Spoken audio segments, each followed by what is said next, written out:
Un champ où l'on ne récolte ni céréales, ni pommes de terre, mais de la lumière. Nous sommes en périphérie de l'Essine, à proximité des Carrières Unies de Porphyre. Sur 7 hectares de superficie, on a implanté d'interminables rangées de panneaux photovoltaïques, 17 312 exactement.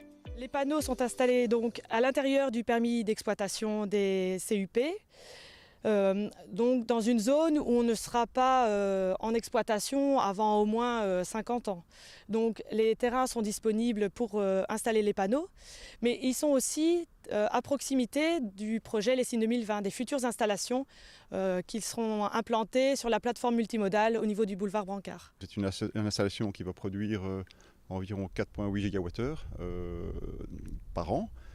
Pour vous donner une petite idée, ça représente la consommation annuelle moyenne de 1500 ménages.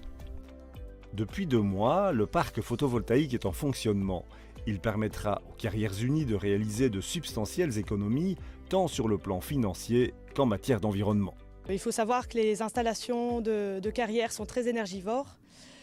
Et donc voilà, ça va permettre de couvrir à peu près 40% de nos besoins en électricité. La semaine, l'électricité profite aux Carrières Unies et le week-end, l'électricité repart sur le réseau. L'installation va permettre d'économiser 1700 tonnes de CO2 par an.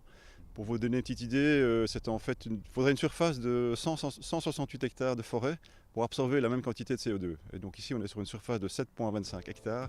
Coût du parc, 5 millions d'euros, un coût devenu depuis quelques années beaucoup plus accessible aux entreprises. Donc c'est-à-dire que c'est intéressant, ça fait maintenant quelques années qu'on se rend compte que les entreprises se posent vraiment la question de savoir maintenant quand est-ce qu'elles vont faire ce genre de projet et puis tellement si elles vont faire ou pas. Les prix ont baissé régulièrement ces dernières années. Comme on fait pas mal de volume, on a évidemment des conditions d'achat assez intéressantes.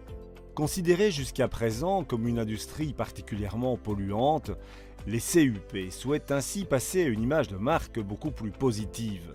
Ça fait partie du développement durable, c'est une bonne alternative et tout le projet Lessine 2020 est basé sur la modernisation des installations et puis une meilleure qualité de vie pour les salariés mais aussi pour les riverains de Lessine. Avec cette installation qui devient la plus importante de Wallonie, Lessine décroche le titre de capitale wallonne du photovoltaïque industriel.